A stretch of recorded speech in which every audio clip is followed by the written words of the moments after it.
Hoy a las 6 de la mañana, 40 minutos, saludamos al ministro de Defensa, Diego Molano. Muy buenos días, bienvenido a RCN Radio.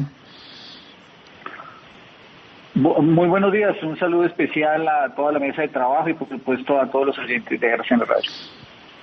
Ministro, han manifestado ustedes, y no es para menos, pues el beneplácito por la certificación de Estados Unidos en la lucha contra las drogas. ¿Esto de manera concreta en qué se traduce? Porque se ha hablado mucho de la importancia de esta certificación para la llegada de unos recursos, es decir, certificación más allá del pronunciamiento, que es importante, dijéramos de manera concreta, ¿qué le significa a Colombia?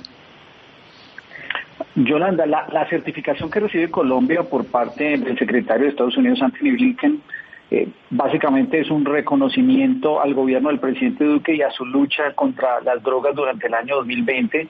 Ratifica que aquí en Colombia tenemos un compromiso indeclinable con esta lucha contra la mayor amenaza que tiene Colombia y a la cual pues, no tendremos tregua hasta que logremos disminuir las hectáreas de cultivos ilícitos. Y esta certificación señala que avanzamos a la reducción del 50% de las hectáreas en el año 2023 y a la reducción de la producción mundial de coca, que es la contribución que también hace Colombia.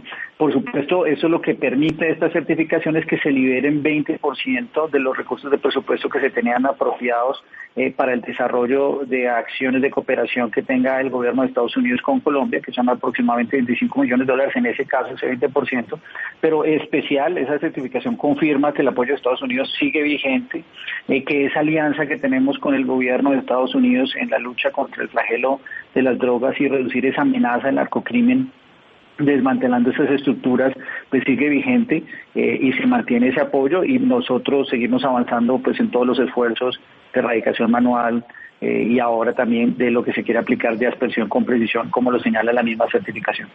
Sí, de acuerdo, señor ministro, eso quería preguntarle, porque también en este documento presentado al Congreso se conoció el pronunciamiento del gobierno de los Estados Unidos en el sentido de que una estrategia integrada de erradicación debe incluir una fumigación aérea dirigida, y dice que eso es esencial para la meta de reducir los cultivos al 50%.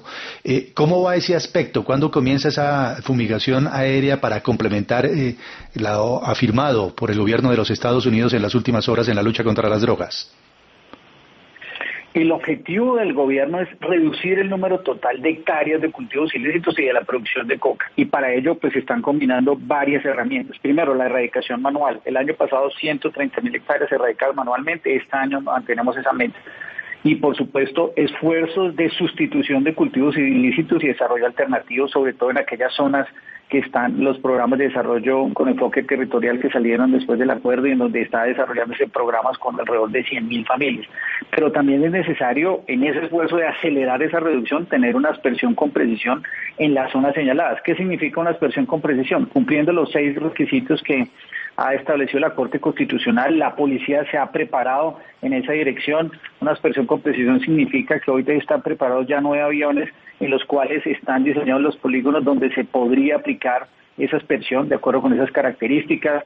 Van a ser totalmente automatizados con georreferenciación de cada punto, solo se pueden aplicar con el cumplimiento de los mecanismos que señala de protección ambiental, de los vientos considerados, la altura del avión en los puntos georreferenciados específicamente. Aquí no hay discrecionalidades, esa preparación se ha dado. En este momento estamos avanzando en el cumplimiento de los otros requisitos. Se han interpuesto algunas acciones legales, pero esperamos que sean solucionadas para el mes de abril, de modo que podamos iniciar y con esa aspersión con precisión allí donde corresponde y cumpliendo con esos criterios.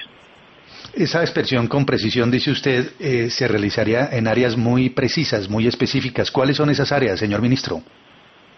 Pues particularmente está haciendo el parte del análisis para la licencia ambiental que está haciendo la ANLA.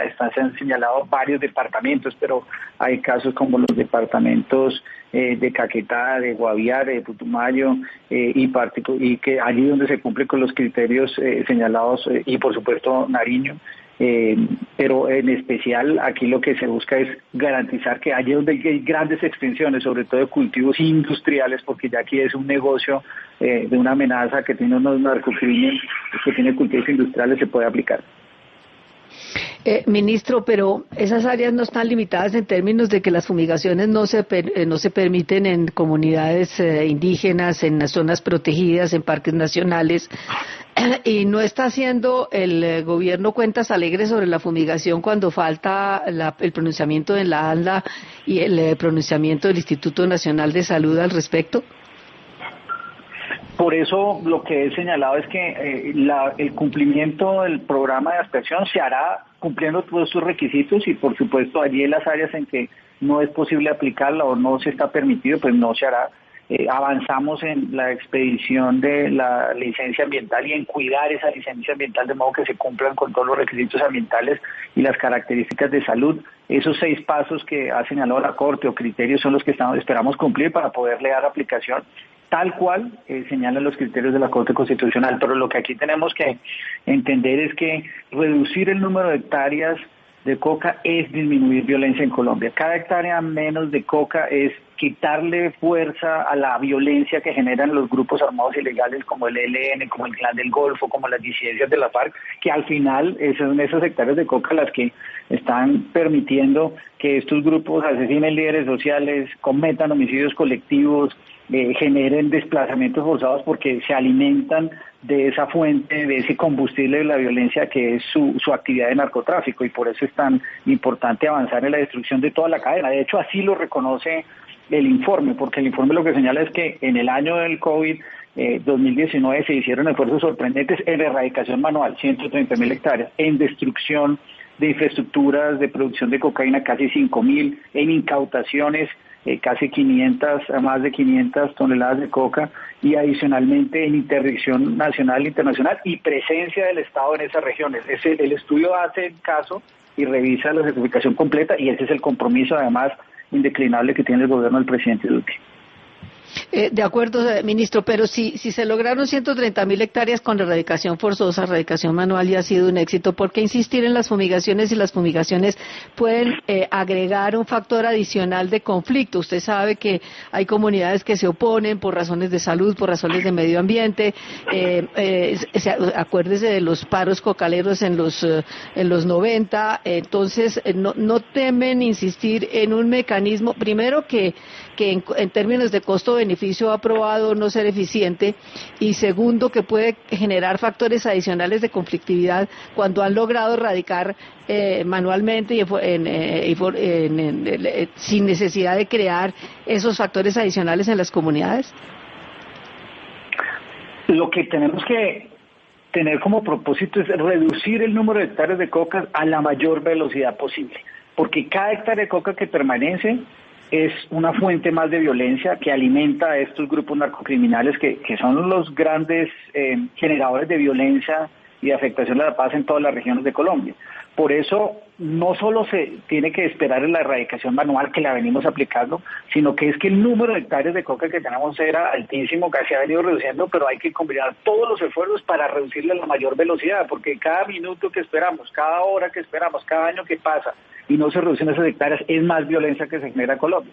Por eso la aspersión con precisión es un instrumento más que se tiene, que se suma a los otros esfuerzos de erradicación manual, de sustitución de cultivos que viene haciendo los programas de sustitución que maneja el consejero Emilio Archila, pero combinar todas esas herramientas es una prioridad, porque aquí no es un proceso que pueda esperar años, porque aquí lo que hay que es permanentemente reducir las hectáreas y combatir toda la cadena del negocio para poder afectar las finanzas de estos grupos que al final son los que se benefician de este negocio y generan violencia en Colombia.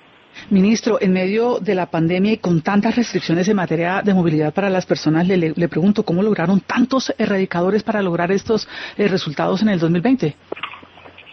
Aquí hay que hacerle un reconocimiento a nuestras fuerzas militares y de policía. Es una decisión contundente de vincular directamente a erradicadores manuales, a policías y a pelotones especiales de nuestro ejército dedicados a la erradicación. Aquí el compromiso es indeclinable, aquí hay un esfuerzo muy importante de nuestras fuerzas militares y de policía, y esa combinación de poder organizar a nuestras fuerzas militares y de policía. Este año también se ha lanzado el Comando conjunto contra el narcotráfico y los negocios transnacionales, que va a profundizar esa estrategia que fue efectiva el año pasado, y es particularmente un reconocimiento a esa nueva estrategia que combina los esfuerzos de erradicadores manuales, de policía y de nuestros soldados. Ministro, cuando ganó las elecciones en Estados Unidos Joe Biden en noviembre, algunos analistas en Colombia y columnistas dijeron que al presidente Iván Duque y al gobierno colombiano se le iba a complicar todo en Washington, porque iba a haber un enfoque completamente distinto al de Donald Trump, que había respaldado al presidente Duque sin ninguna duda. Pero lo que hemos visto en los últimos días es que el presidente Biden le ha enviado una carta pues normal, tradicional al presidente Iván Duque diciendo que quiere trabajar con él. El enviado especial para asuntos de medio ambiente de Washington, John Kerry, que fue secretario de Estado, ha publicado en la cuenta de Twitter que ha tenido una conversación muy positiva con Duque y con la canciller Blum y demás, y ahora el Departamento de Estado certifica a Colombia en la lucha antidrogas. ¿Qué fue lo que pasó? ¿Es que Biden terminó cambiando de parecer o es que alguien se equivocó en el análisis? Al final, ¿qué pasó? Pues esta certificación es un espaldarazo al gobierno del presidente Duque, a su lucha contra los negocios ilícitos y el narcotráfico, y si usted revisa la certificación, pues lo que evidencia es primero que hubo un esfuerzo sorprendente el año pasado, y es un esfuerzo que reconoce prioridades y cumplimiento de logros en varios sentidos: la erradicación manual, las incautaciones, los esfuerzos en desmantelamiento de estos grupos, más de 65 de estas organizaciones narcocriminales que fueron desmanteladas el año pasado, presencia del Estado en las regiones, y además pues también ratifica esta certificación que el esfuerzo de lucha contra las drogas no afecta la implementación del acuerdo de paz. Aquí lo que hay, por supuesto, es una valoración a una relación y una alianza de trabajo histórica que siempre ha sido bipartidista, bicameral con Estados Unidos, y en un aliado fundamental que ha sido Colombia con Estados Unidos en la lucha contra este flagelo de las drogas. Ministro, en otro tema que le podemos decir a la gente en el departamento del Chocó, la situación humanitaria allí es bastante delicada, en la zona en donde la gente ha quedado confinada o se ha tenido que desplazar justamente por el accionar de estos grupos criminales que están presentes allí, y cuando se hacen operativos obviamente pues la gente queda como en medio del fuego cruzado. La situación humanitaria es muy delicada en el departamento del Chocó y en algunas zonas del departamento de Antioquia, ministro. Yolanda, lo que está sucediendo en Chocó evidencia la grave amenaza que son estos grupos narcocriminales que en su disputa por un control territorial afectan a la población civil y generan este tipo de hechos. Pero lo que le puedo manifestar es que nuestras fuerzas militares y policía desde la semana pasada, particularmente en el Alto Daudó, han hecho presencia. Hay un pelotón destacado especialmente por la 7ª División de MO, que se puedan dar las garantías de seguridad, sobre todo para que retornen en esta zona. Ya hay una disputa entre el Clan del Golfo y el ELN por ese corredor para la salida al Pacífico. Hay una presencia de la fuerza pública, especialmente en desmantelar estos grupos, tanto el ELN y su cabecilla principal, que es el alias La Abuela, como lo que se viene trabajando con el Clan del Golfo. Y aquí lo que se busca es lograr esa presencia de nuestras fuerzas militares, de modo que se den las condiciones de seguridad para que particularmente esta población pueda retornar. Ha llegado también un acompañamiento desminado militar para garantizar que cuando ese retorno se dé las condiciones de seguridad y como está establecido en todos los principios de derecho internacional humanitario. Allí está haciendo presencia nuestra fuerza pública, y lo que tenemos que garantizar es desmantelar estas organizaciones que son las que generan ese tipo de violencia que afecta a la población y sobre todo en este caso particular a unas comunidades indígenas. Ahora, no es solamente el retorno, ministro, sino que la gente pueda retornar y se pueda quedar en sus viviendas, en su territorio, en sus veredas, porque el asunto es ese. El asunto es que muchas veces la gente puede hacer el esfuerzo por retornar, pero luego entonces sigue la presión de los grupos armados ilegales, y cuando la fuerza pública actúa, que también se generan hechos de violencia, porque tienen obviamente que tratar de controlar a los grupos ilegales, la población civil queda allí, en la mitad, que es una historia de nunca acabar en el país, pero que implica y se entiende, pues más allá de presencia de la fuerza pública, ministro. Por supuesto, Yolanda, lo que la hace la fuerza pública es aplicación de la fuerza en defensa de la soberanía del Estado colombiano y para desmantelar unos grupos que sí son los que generan violencia. Y aquí lo que es importante es que, por supuesto, dar garantías de retorno sostenibles implica que se puedan desmantelar estos grupos de modo que las personas puedan retornar en condiciones de seguridad y permanecer allí en sus sitios. Y aquí lo que está dispuesta nuestra fuerza pública siempre, y en este caso en Tocó, es el desarrollo de todas esas acciones de modo que, además de facilitar el retorno, puedan tenerse las garantías de seguridad con presencia, especialmente de policía, mientras que nuestras fuerzas militares combaten el desmantelamiento de esos grupos en esas zonas. Aquí es una prioridad, es una gran amenaza. Aquí tenemos un clan del Golfo que ha buscado utilizar este negocio del narcotráfico y abrir este corredor en esa disputa con el ELN. Los golpes al ELN en esa zona se han dado. Recuerde usted que el año pasado alias Uriel, que era uno de los que principalmente delinquía y desde allí organizaba todo tipo de acciones, no solo para tener el control del Chocó, sino también de acciones terroristas en las ciudades, se pudo neutralizar, y aquí el esfuerzo conjunto para desmantelar el clan del Golfo y el ELN sigue y permanece por parte de nuestra fuerza pública. Ministro, muchas gracias. Que tenga buen día. Yolanda, muchas gracias. Un saludo. El ministro de Defensa, Diego Molano, a propósito de la certificación, a propósito del proceso de erradicación de cultivos y a propósito también de esta situación humanitaria delicada que se ha presentado en el departamento del Chocó. Juan Manuel.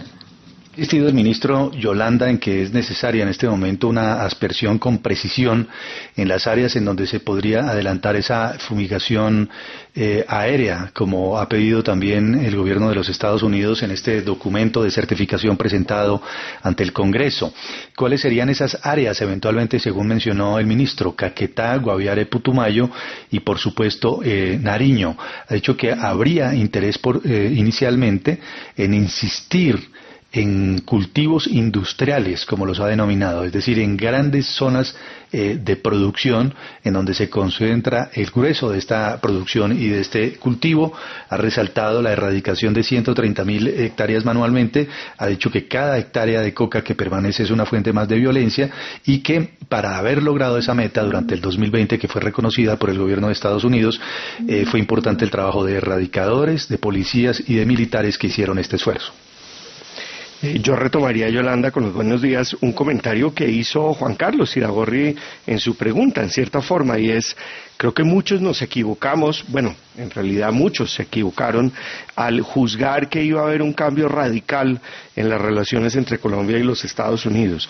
En últimas, el gobierno está sacando pecho con esta certificación, con los contactos que se han dado entre el gobierno de los Estados Unidos y Colombia, porque fíjense ustedes que la agenda bilateral, si bien podrá tener un énfasis diferente, en particular en la implementación del acuerdo, en materia de lucha contra el tráfico de narcóticos sigue igual, e incluso probablemente venga esa renovada presión para que Colombia reanude la aspersión con glifosato.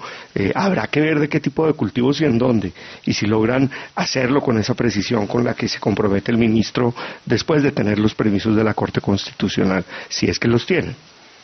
Donde puede llegar a tener inconvenientes el gobierno colombiano en Washington es en el Congreso, especialmente en la Cámara y quizá en el Senado, donde hay mayoría del Partido Demócrata. Ya hay senadores como Patrick Leahy de Vermont, el senador más veterano de los Estados Unidos, que critican lo que está pasando con los líderes sociales, con razón, además, en cierto modo. Y también puede haber inconvenientes en la Cámara de Representantes. En lo que tiene que ver con el Poder Ejecutivo, con el señor Joe Biden, que también es del Partido Demócrata, parece que algunos no entendieron que el señor Biden llevaba 30 y pico de años de senador en Washington, que es un típico presidente estadounidense, usa gafas Ray-Ban como los pilotos de avión de los años 70 y no va a cambiar el curso que ha venido llevando desde entonces. En la Casa Blanca parece claro que no va a haber tropiezos. En el Congreso, y eso es poder legislativo y es distinto, puede que sí. En todo caso, sorprende realmente en cierto modo el apoyo tradicional, porque es lo que han hecho siempre los presidentes estadounidenses en los últimos años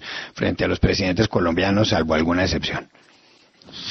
Son las 6:58 a.m. En segundos, las noticias más importantes del día, y también les contábamos sobre la operación de las mafias que venden identidades falsas en Colombia. RCN Radio.